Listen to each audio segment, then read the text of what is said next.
We told you recently, did we not, all about Meghan Markle and how now all of those people that seemingly she offended in a very short tenure as part of the British monarchy are more than willing to speak.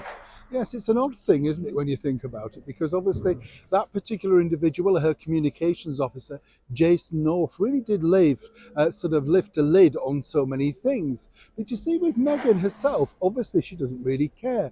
As you can see, they stride through life and it's one rule for them and not necessarily for the rest. And by that, people do ask me the question, are you impartial?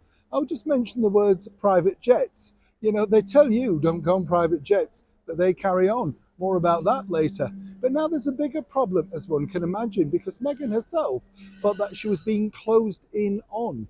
As ever, let me explain. Hi, good morning, Neil Sean here. How are you? Nice to see you as ever. Thank you so much for joining me. A beautiful fountain behind me today. I thought, yes, I know.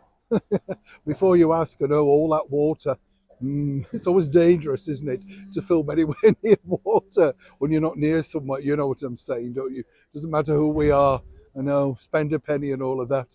It's interesting, isn't it? Also, let me point out that, I don't know if you know this, somebody's developing a toothbrush. Now, I don't drink, as everybody knows on the channel, I just like soft drinks. Ice cold milk's my favourite with ice cubes. Yes, fully skimmed, I think there's something nice about the red top milk. Oh, I'm waffling anyway, but anyway, milk is my sort of choice, yes, as you can tell.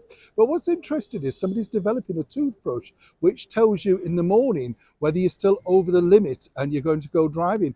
I don't know, that's quite a good idea, I would have assumed. How much will a toothbrush be, though? I know, makes you ponder, doesn't it? Back as ever to your breaking royal story of the day. When Harry and Meghan, were living out at Windsor, they didn't really enjoy their time. When they were living at Kensington, they didn't enjoy their time. You would have thought Meghan, as we told you recently, only really wanted to live in Windsor Castle, a bit like Rapunzel, as you can imagine.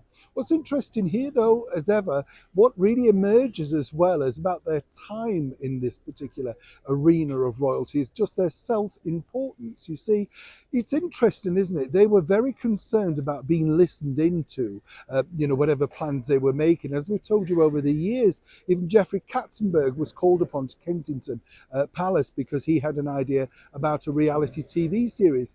Interesting that they didn't want to be spied on, but of course they were very willing to spy on everybody else, as we saw with that docu-series.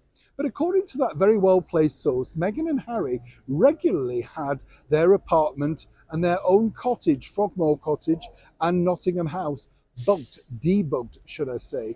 Allegedly, as ever, we have to say that. It's interesting, isn't it? They were very concerned about anybody listening into their private conversations. Now, why anybody would want to do that remains to be seen. But as I said, it's a strange thing that's now coming out from these people that felt themselves they were treated incredibly badly.